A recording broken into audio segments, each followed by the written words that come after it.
One of the most challenging situations that you will find yourself in as a leader or in any supervisory role is when you have an underperforming employee. So if you are finding yourself in that situation now and you feel paralyzed by the stress of it, the exhaustion of it, or just with what to do next, then my friend, you are in the right place. We're going to lay it all out here today.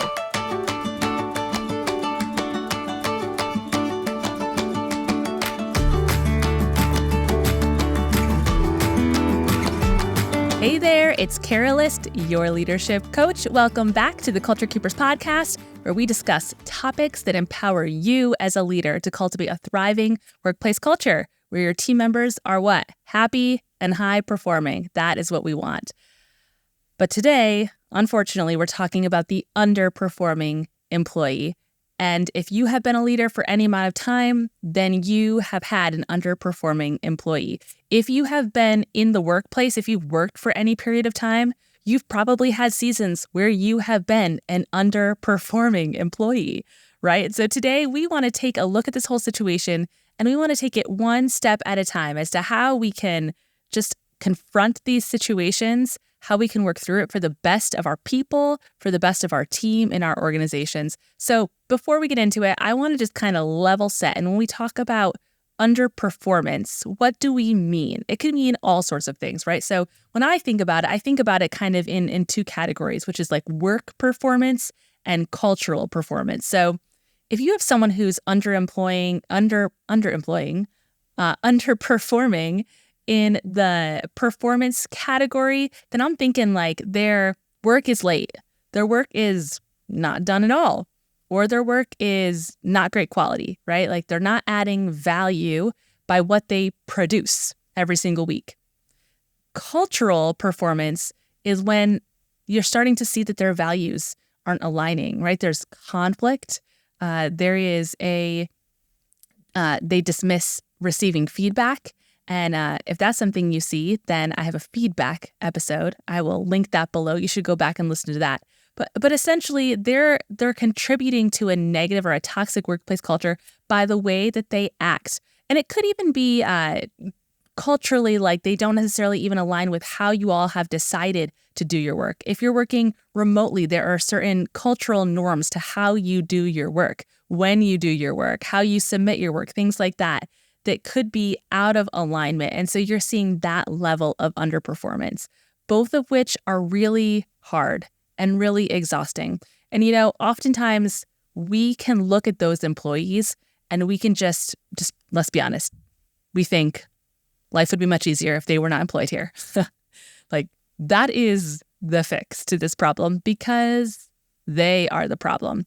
Sometimes it feels so insurmountable. Like, how do I fix this? Like, they're not going to change, right? And we suddenly have now assigned all of their underperformance to them as a person, to who they are as a person. They are the problem. They need to change. We need to fix them. And yes, that is totally overwhelming.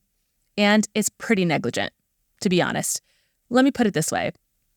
If you've ever had to take your child to the ER or a friend to the ER, if you've ever taken somebody you love to the emergency room, there is a feeling inside of you, this urgency, right? Like something is wrong.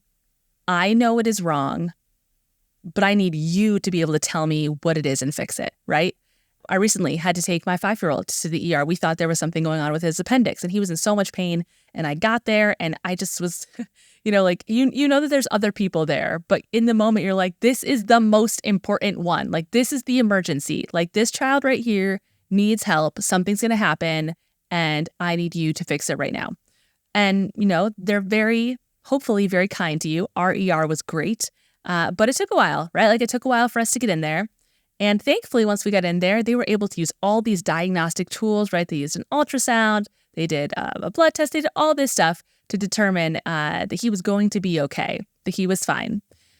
But what if I had brought my child to the ER and the doctor basically WebMD'd him, right? Just looked at him and was like, you just have strep throat, right? And did No tests, didn't do a swab, didn't listen to the symptoms, just tried to call out the problem without any information.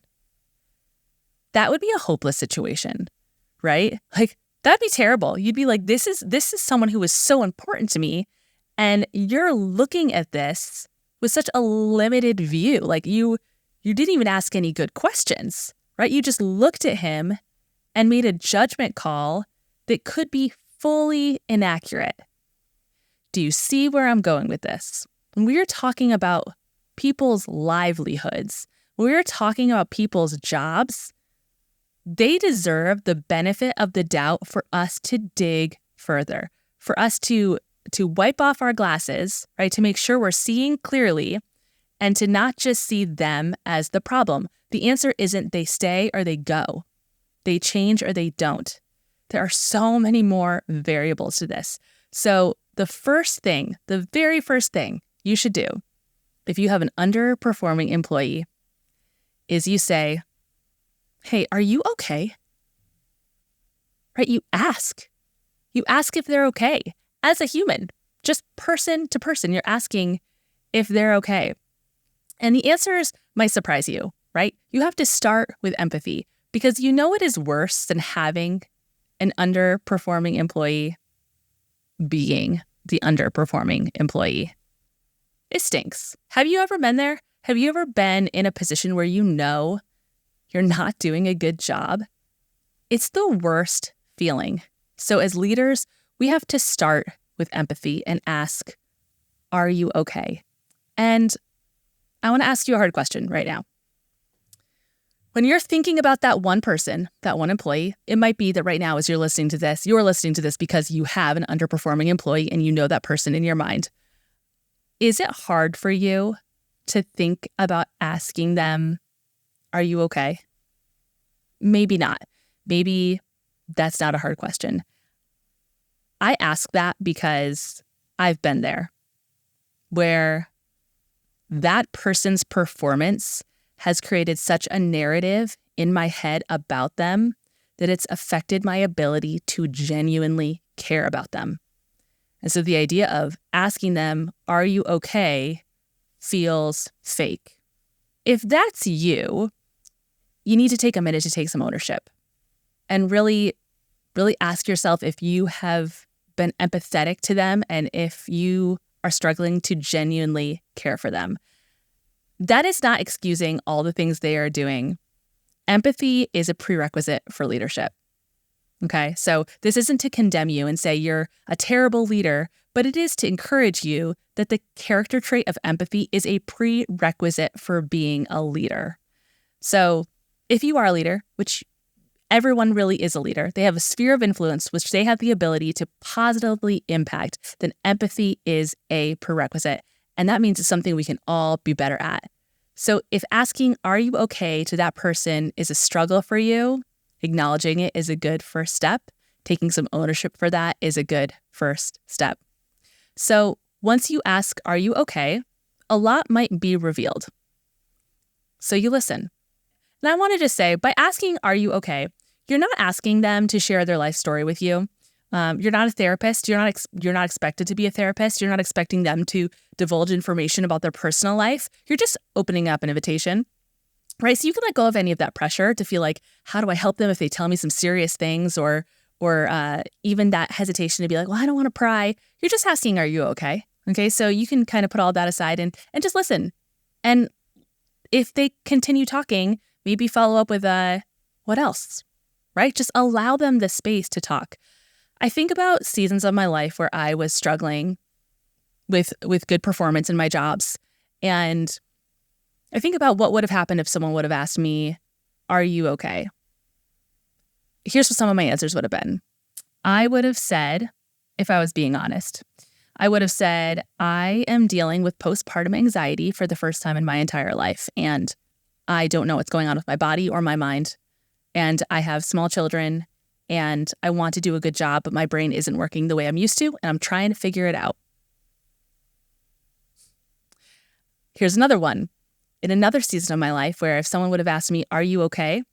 I would have said, I I am embarrassed because I'm stuck on this one thing that I don't know how to do, and I'm embarrassed to admit that I don't know how to do it.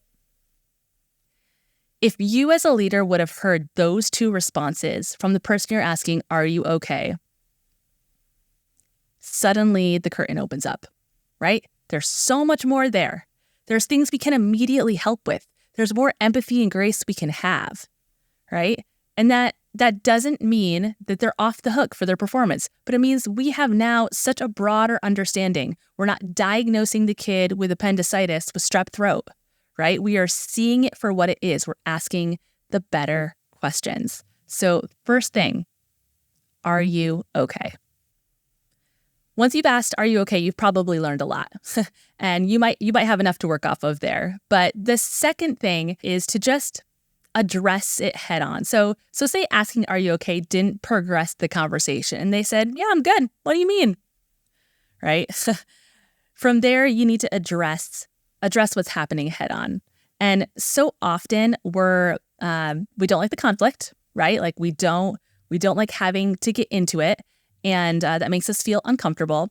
If that makes you feel uncomfortable, then I have something for you. Just a little aside. I have a free step-by-step guide to handling conflict resolution drama-free. That's really what we want, right? Like we don't want to cause all that extra drama. And so I would encourage you, I am going to link it below. It is a guide that's really intended just to give you confidence to do probably what you already know, but it goes into real depth and just gives you a template. This is how you should approach it. This is the best way to do it. And so I hope that you take that guide and that it is helpful for you. But you want to address it head on, because one of the biggest workplace culture killers is seeing an employee underperform and then seeing nobody do anything about it, right? You know, that one guy late every single day.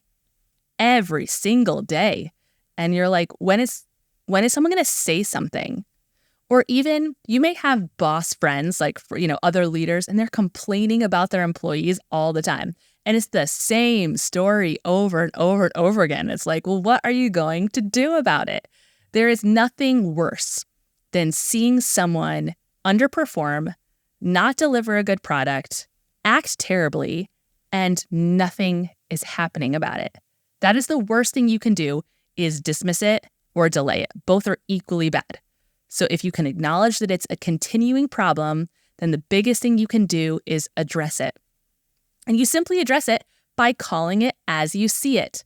Tell the truth. Please, friends.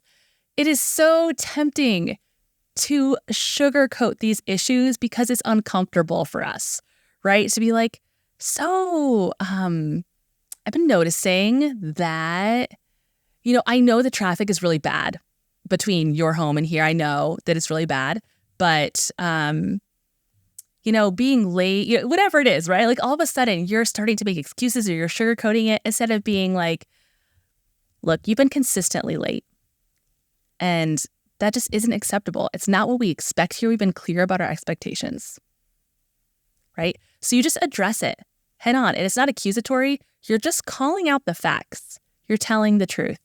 Please, friends, commit to telling the truth. And if you find yourselves not telling the truth, and here's what I mean. If you start typing out that email and it feels like you're exaggerating or you're bending or you're altering your words in order to make yourself feel more comfortable in the situation, just start over. If you're talking at work, you're starting to have a conversation with someone and you find yourself exaggerating a story for the sake of yourself, just stop and have the humility to say, can I try that again? Like that's not how I wanted to say it. Can I try it again? People are going to be like, sure. They might be really encouraged by how you approach that. So as you address it, just be truthful. And then what you do? You listen. You don't even have to ask a question. You can just say the thing and then just see what they say, right? See what they say. And if they don't say anything, you can say, is there anything you want to tell me about that? Or is there something you'd like to say? Just a simple prompt that gives them the opportunity to talk. And then listen. And here is what might be uncomfortable. Stretch the listening. Don't be thinking about what to say next. Actually listen. But then when they've stopped talking, just wait and say, anything else? Tell me more, right? Just give all the space you can, because oftentimes we need to understand or feel that we're in a safe place in order to really share. And for me, I know that I feel I'm in a safe place when I know that the person who is listening to me is actually listening to me. They're not listening to me through some filter, ready to rebuttal. They're not coming up with their words while I'm talking. They're actually listening. Again, it's just empathy, right? Like we're just trying to work through it. We're just trying to diagnose the right thing here. So you've heard them all out, okay? After you've heard them out, you need to determine, is this situation because we have been unclear, right? It's some more self-evaluation. We've been unclear about our expectations, or this person is in the wrong role, okay? You have to determine whether this person is in the wrong role or they're just the wrong fit, right? After you've heard, are you okay? Here's the situation. You've heard everything they have to say.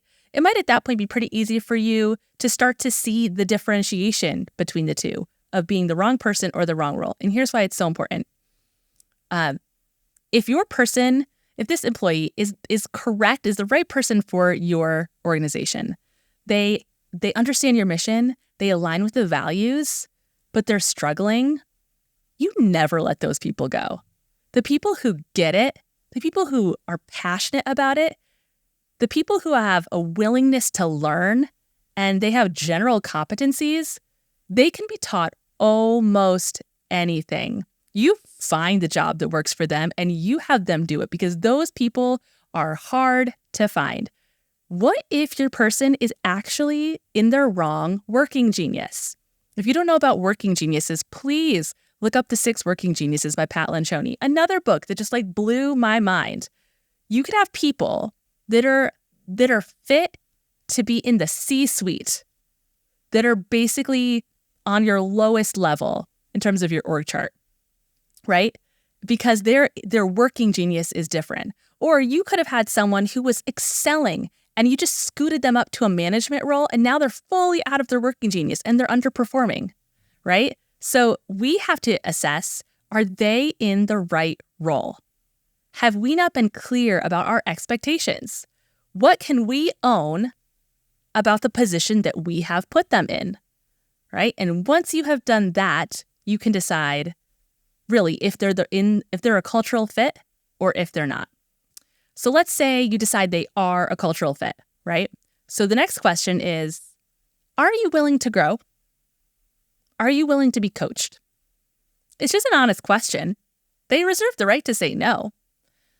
But if they say yes, then you have a mutual agreement. I want you to do better, right? And you want you to do better.